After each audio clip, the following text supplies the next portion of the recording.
Já imaginou o Bitcoin custando $1 milhão já nos próximos anos? Isso seria aí quase 10 vezes o preço que está hoje. E sabe qual é o mais curioso disso? É que não é um chute simplesmente, é de fato matemática econômica. Um estudo recente publicou aí um modelo clássico de oferta e demanda adaptado ao mercado do Bitcoin e os autores calcularam aí que isso poderia acontecer já em breve. É por isso que hoje eu vou te explicar a metodologia por trás desse estudo e também por que ele pode estar muito mais certo do que parece, além de obviamente te dizer quando é que o Bitcoin vai chegar em $1 milhão de acordo com as previsões utilizadas. E o estudo que eu tô falando é esse daqui que vocês estão vendo na tela. Ele é chamado de A Supply and Demand Framework for Bitcoin Price Forecasting. Ele foi escrito pelo Murray A. Root e o Dennis Potter. Esses dois indivíduos aqui são indivíduos já bastante conhecidos na comunidade Bitcoiner, mas eu não vou entrar em detalhes aqui de quem que eles são. Nós vamos focar principalmente na construção desse modelo para vocês entenderem aí como é que de fato o Bitcoin pode chegar em $1 milhão. Existem vários modelos que estão disponíveis aí na internet, vários deles utilizam simplesmente o histórico de preço do Bitcoin, ou seja, eles veem o preço do Bitcoin no passado e projetam esse preço para o futuro. Muitos deles utilizam puramente ali o que foi a trajetória de crescimento exponencial e projetando essa curva exponencial para o futuro. Outros modelos acabam utilizando mais o lado da oferta, como é no caso do Stock to Flow, que eu acredito que muitos de vocês conhecem. Outros modelos utilizam mais a parte da energia, ou seja, quanto é o custo energético do Bitcoin projetado no futuro em relação ao seu custo de mineração e o custo ao qual ele vai ser vendido no mercado. Só que a maioria desses modelos, como por exemplo o Stock to Flow, ele observa apenas um lado do mercado, que é no caso o lado da oferta. Outros modelos observam somente o lado da demanda, que é por exemplo aqueles modelos que utilizam algo como o crescimento da adoção da internet ou o crescimento da adoção dos smartphones. Então esses modelos acabam focando muito exclusivamente num lado do mercado e esquecem o outro lado. É por isso que eu acho esse modelo extremamente interessante. Eu acho que vale realmente entender como é que ele funciona e é justamente isso que a gente vai fazer nesse vídeo de hoje. E esse primeiro ponto que nós vamos observar é de fato o lado da oferta, porque na economia clássica, ou seja, na teoria econômica clássica, toda a precificação de ativo é derivada de um modelo de oferta e demanda, ou seja, quanto que existe à disposição no mercado para negociar de determinado ativo e qual é a demanda, qual é a procura pelo aquele determinado ativo. Então o primeiro ponto que a gente vai estudar aqui é de fato a oferta do Bitcoin. E por que é tão importante estudar a oferta do Bitcoin? A primeira, é claro, porque o Bitcoin ele tem um limite de emissão já codificado, ou seja, ele diferente de outros ativos financeiros que existem no mercado, que existem no planeta, ele possui ali uma oferta inelástica. Isso significa que essa oferta ela não se altera ao longo do tempo, pelo menos no que diz respeito à oferta total, ou seja, aquela emissão total que vai existir. Nós sabemos que é aproximadamente 21 milhões de unidades e esse é o primeiro conceito que nós precisamos entender aqui. Entretanto, existe a oferta que é a oferta total de Bitcoin que vai existir no mercado, ou seja, daqui vários anos, lá em 2100 e alguma coisa, vão ter ali aproximadamente 21 milhões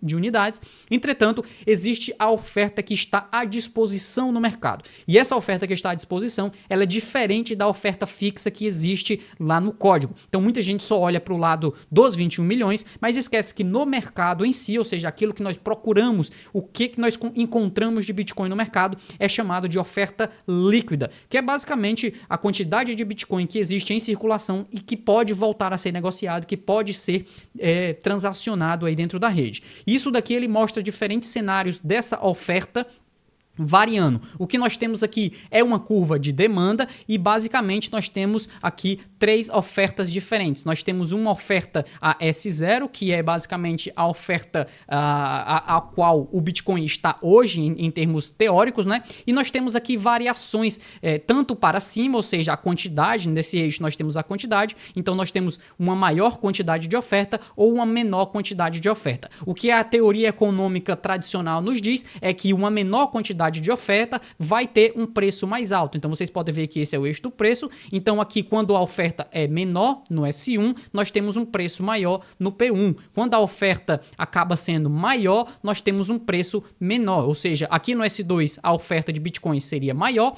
e aqui o P2 a oferta de Bitcoin seria menor. Ou seja, o preço do Bitcoin seria menor. Isso é porque traduz aqui basicamente o que seria a demanda em relação àquilo que é a oferta. Então uma oferta mais abundante teria um preço menor, uma oferta menos abundante teria um preço maior. Isso daqui é aquilo que nós vemos acontecer no mercado hoje, e só para ficar claro, a oferta do Bitcoin ela não é fixa em relação à oferta líquida, tá? Só para lembrar, a oferta que é fixa e que é programada é aquela que está no código do Bitcoin, mas o que varia no mercado, isso daí acaba sendo alterável. E por que é alterável? Porque as pessoas fazem hodling, as pessoas mantêm esses Bitcoins ao longo do tempo. Então, nós não podemos ver só aquilo que surge de Bitcoin no mercado, mas nós precisamos entender basicamente aquilo que é guardado de Bitcoin. Todas aquelas moedas que vão para endereços, para carteiras de investidores que não possuem interesse em negociar novamente, elas se tornam entesouradas, elas se tornam ilíquidas, elas não voltam a negociar no Bitcoin. Então é por isso que existem dois tipos de ofertas aqui. Nós temos a oferta total, né? Então existe aqui a quantidade total de Bitcoin que está emitida no mercado atualmente, que já se aproxima ali dos 20 milhões de unidades, como você pode ver nesse gráfico aqui. Entretanto, essa não é a oferta que nós precisamos entender para esse modelo. A oferta que nós precisamos entender é a oferta líquida, aquela que está à disposição no Bitcoin. Entretanto, não adianta de nada olhar somente para a oferta, e eu já disse isso para vocês anteriormente, modelos como o Stock to Flow observam somente o lado da oferta para projetar um preço no futuro e esquecem bastante daquilo que é a demanda do Bitcoin. Então nós não podemos também utilizar nesse estudo que nós estamos compreendendo aqui somente o lado da oferta. Nós precisamos entender de fato o lado da demanda, e essa sim é algo bem mais complicado. A oferta líquida nós conseguimos calcular através de um cálculo matemático que é possível de se encontrar. Eu até mostrei aqui para vocês, mas eu não vou entrar em detalhes, tá? Basicamente seria a quantidade de Bitcoin emitidos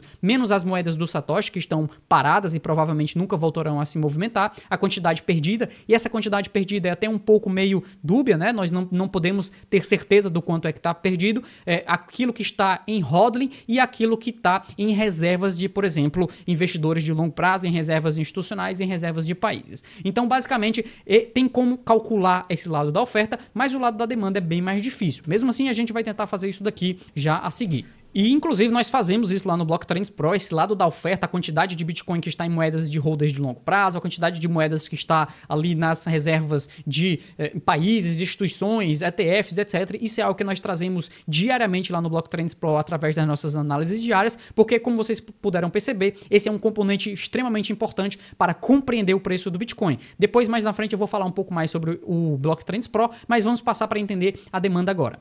E para entender o lado da demanda, nós primeiro precisamos entender um conceito chamado de elasticidade. Nesse gráfico que eu estou mostrando aqui para vocês, nós temos um parâmetro de alteração na demanda, onde ele vai mudando ao longo do tempo, ou seja, ele vai caindo ao longo do tempo em termos de alteração da demanda, e isso vai se alterando em relação à elasticidade, tá? Em parâmetro de elasticidade. Caso você não saiba o que é elasticidade, na economia tradicional é basicamente aquilo que se refere a quanto que determinada coisa se altera em relação à variação de preço. Ou seja, se nós estivermos observando a elasticidade da demanda, nós estamos falando de que de acordo com a variação na demanda, o preço vai se alterando. Então, se nós tivermos algo que a demanda varia bastante o preço, ou seja, o preço ele responde de forma muito alta à demanda, isso significa que nós temos um ativo com alta elasticidade. Agora, se nós tivermos um ativo que não varia muito de preço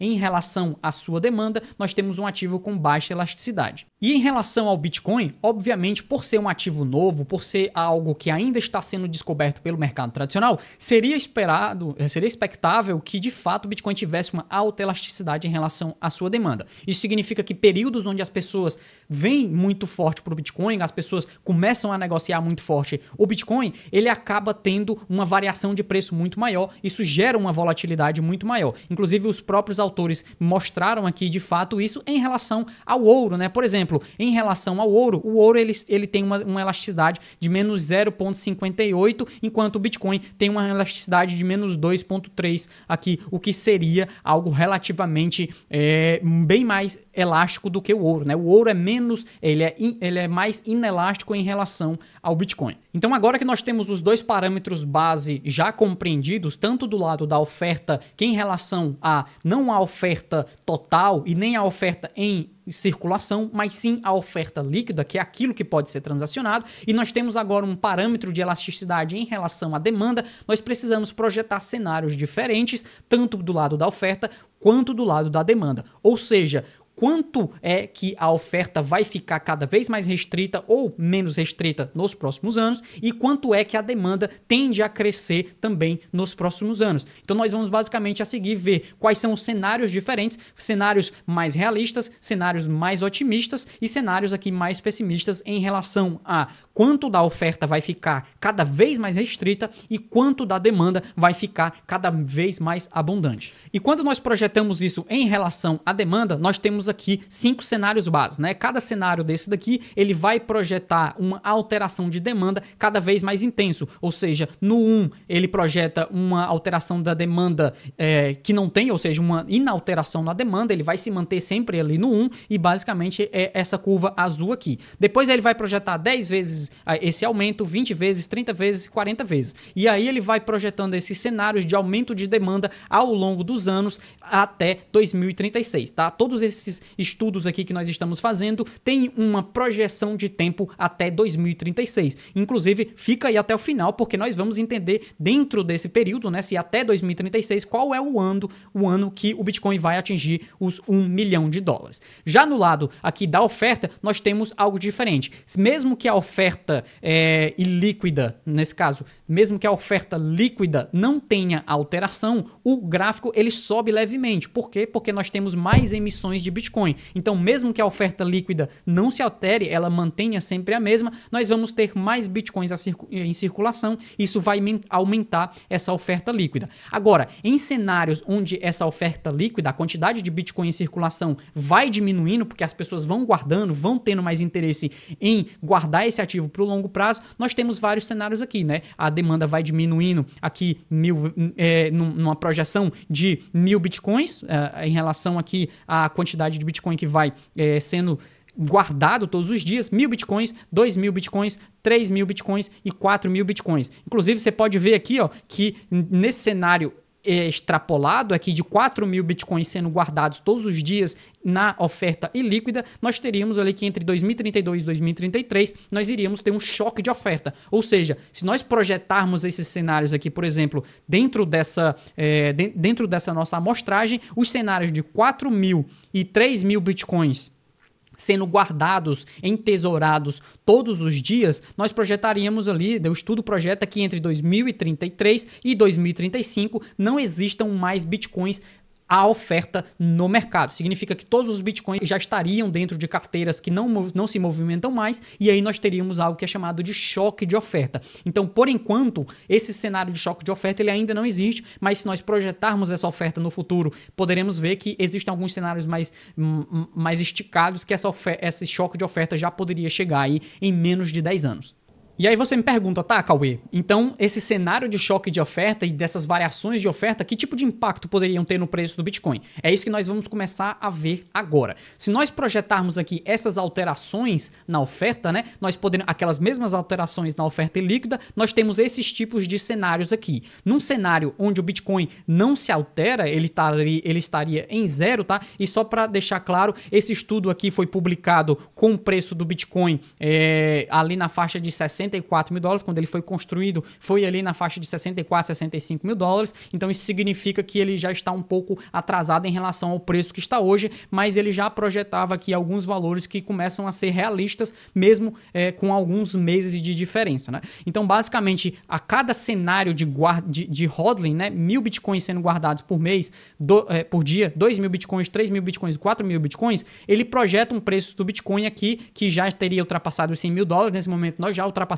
esses 100 mil dólares, isso confirma que somente olhar alterações na oferta não é o ideal. É por isso que essa parte aqui não nos interessa, porque o preço do Bitcoin somente baseado na oferta não é correto. É por isso que nós vamos identificar agora qual é o preço do Bitcoin projetado em relação à variação na oferta e aquela variação na demanda que eu falei para vocês. E no cenário conservador, agora sim nós temos uma visão clara e realista sobre aquilo que poderia acontecer com o Bitcoin. Inclusive, quando eles montaram um estudo lá com o preço em 65 mil dólares, essa projeção aqui já se mostrava realista. Aqui eles mostravam que na metade de dezembro de 2024, o preço já estaria ali acima dos 100 mil dólares e eles acertaram. Realmente esse modelo projetou o preço do Bitcoin, só que no cenário conservador. E daqui a pouco fica aí que eu vou explicar por que esse cenário conservador, ele ainda talvez não seja o ideal para nós compreendermos aqui essa projeção de preço. Mas nesse cenário conservador, o Bitcoin alcançaria ali cerca de 1 milhão de dólares em junho de 2028, aqui no cenário mais intenso de 4 mil Bitcoins sendo entesourados ali em carteiras que não se movem mais. Num cenário de 2 mil Bitcoins sendo entesourados todos os dias, nós teríamos o preço do Bitcoin atingindo uns 1 milhão de dólares no outono de 2028, tá? Então isso daqui mostra que entre junho e mais ou menos setembro, outubro de 2028, o preço do Bitcoin poderia já atingir os 1 milhão de dólares, que é essa faixa que está bem aqui. E claro que esses cenários, ainda por mais que sejam conservadores, estão bastante esticados e também não significa que o preço do Bitcoin vai crescer em linha reta. É justamente por isso que você precisa também compreender os ciclos do Bitcoin e entender que negociar dentro desses ciclos, mesmo que o Bitcoin atinja 1 milhão de dólares, ele não vai em linha reta e em algum momento nesse período, até chegar lá, ele vai ter momentos de correção. É justamente isso que a gente traz no Block Trends Pro e eu também já trouxe aqui em como entender esses ciclos de mercado do Bitcoin. Eu vou deixar um card aqui em cima com esse vídeo e recentemente eu até mostrei esse gráfico aqui lá no Block Trends Pro, o pessoal chegou a rir porque de fato eu estava fazendo ali uma brincadeira, mas essa brincadeira tem um fundo de verdade porque ele mostra justamente o ciclo do Bitcoin sem projeções futuras, é mais um ciclo em relação àquilo que acontece hoje no Bitcoin e ele mostra justamente modelos de topos e fundos que nós rastreamos lá no Block Trends Pro e ele mostra também aqui, ó, períodos onde está proibido o FOMO, né, e eu até, aqui eu fiz uma brincadeira, mas é uma brincadeira com fundo de verdade, porque mostra justamente os momentos onde o preço do Bitcoin atingiu esses momentos extremos aqui e é extremamente importante não cair naquele FOMO, não cair naquela ganância de achar que o mercado vai subir para sempre. Então, mesmo que o Bitcoin atinja esses parâmetros de 1 milhão de dólares, ele ainda vai ter períodos de correção e você tem como rastrear esses períodos de correção através de indicadores de ciclo como esse. E da mesma forma, você pode encontrar ali quais são os melhores momentos de alocação após as correções. E eu até brinquei aqui, né? Tá liberada a euforia e ligar para o agiota. Isso daqui é só a brincadeira relacionada àquilo que eu faço lá com os nossos assinantes da nossa comunidade, mas, novamente, é uma brincadeira com fundo de verdade, pois mostra que em determinados períodos você tem chances de acumular Bitcoin nos melhores preços dentro da estrutura de ciclo. E agora, para finalizar, a única coisa que falta é de fato compreender qual é o cenário mais realista ou mais otimista, porque lembra que eu falei que aquele cenário entre junho e outubro de 2028 era um cenário mais conservador? Por que é um cenário mais conservador? Porque ele não leva em consideração mudanças mais abruptas na demanda, ou seja, lembra que a gente falou que a demanda vai se alterando de acordo com algumas coisas que acontecem no mundo? Que tipo de coisas? Basicamente, estados passando a comprar Bitcoin, institucionais absorvendo cada vez mais Bitcoin e também mais fundos de investimento alocando em Bitcoin, como nós tivemos recentemente os fundos de pensão lá 401k que vão poder negociar, que vão poder investir em Bitcoin lá nos Estados Unidos. Eu vou deixar um card aqui onde eu expliquei todo esse evento. Então, esse tipo de coisa que continua acontecendo e isso, inclusive, esse do 401k veio agora, na semana passada, isso mostra justamente esse tipo de alteração na demanda e é por isso que esse cenário otimista talvez não seja o otimista, talvez seja o mais pé no chão. E nesse cenário aqui ele projeta as mesmas curvas de crescimento de preço do Bitcoin aqui na faixa de 1 milhão de dólares, não só em 1 milhão de dólares, mas também ali na faixa de 2 milhões de dólares e as faixas de 3 milhões de dólares. Aqui nós temos uma projeção mais relacionada a quanto de novos institucionais e novas empresas, novos países, etc., entrarão no Bitcoin. E nesse cenário aqui, mesmo com o Bitcoin, a parte da oferta sendo ainda na faixa de 2 mil a 3 mil Bitcoins sendo entesourados, a demanda ia acabar sendo muito maior pela absorção. Isso levaria o preço do Bitcoin a atingir 1 milhão de dólares no início de 2027. Isso sim seria aí um modelo que acaba sendo muito mais otimista do que o modelo anterior que nós vimos, mas ele mostra que o Bitcoin, se mantesse esse alto nível de retiradas de Bitcoin de circulação para carteiras de hodling e um aumento na demanda institucional ainda maior, poderíamos atingir inclusive os 2 milhões no final de 2027 e 5 milhões no final, aliás, no início de 2031. Então vocês podem ver que de fato esse é um modelo que acaba sendo um pouco mais otimista, mas que leva em consideração essas alterações mais abruptas na parte da demanda. Se isso vai acontecer, se esse preço do Bitcoin vai ser atingido exatamente nesse período onde o modelo projeta, eu não sei, você não sabe, até mesmo quem escreveu não sabe. Esse é apenas um modelo de projeção de preço do Bitcoin que nos mostra que de fato o Bitcoin continuará crescendo, continuará subindo de preço, e você que ainda não aprendeu como investir, ainda não aprendeu como se posicionar nesse ativo, você deve fazer isso hoje e pelo menos o mais rápido possível para evitar perder essas altas de preço que com certeza ocorrerão. Mesmo com as altas, não se esqueçam que nesse meio termo, né, o caminho até lá não é em linha reta, vão ter períodos de correção, vão ter momentos de retração de preço, e esses são os momentos onde as oportunidades aparecem, e é isso que eu vou estar trazendo aqui no canal para vocês, sempre essas novas oportunidades, sempre diferentes formas de você compreender esse mercado. Então aproveita, se inscreve aqui no canal e deixa o seu like para eu saber que você gostou desse tipo de conteúdo, envia para o seu amigo que ainda não conheceu esse tipo de projeção, e se você quiser saber um pouco mais sobre aquilo que nós fazemos de rastreamento de ciclo, eu recomendo que você conheça o Block Trends Pro, e vou deixar no primeiro link da descrição. Lá nós temos uma série de indicadores de ciclo que vão te mostrar qual é o melhor momento para comprar Bitcoin e talvez qual é o melhor momento para esperar um pouco, tá? Se você quiser um descontinho, me manda uma mensagem no Twitter que eu posso ser, pode ser que eu tenha algo para você bacana que reduza ainda mais o preço do Block Trends Pro, que na minha opinião já tá barato, tá? Você pode acessar hoje por R$ 69,90 no primeiro mês, no plano mensal, e se você tiver interesse em assinar o plano anual, fala comigo que eu posso até reduzir um pouco mais aí o preço para você. Muitíssimo obrigado para você que esteve me acompanhando até aqui, eu espero que vocês fiquem bem e a gente se vê no próximo vídeo aqui do canal. Tchau!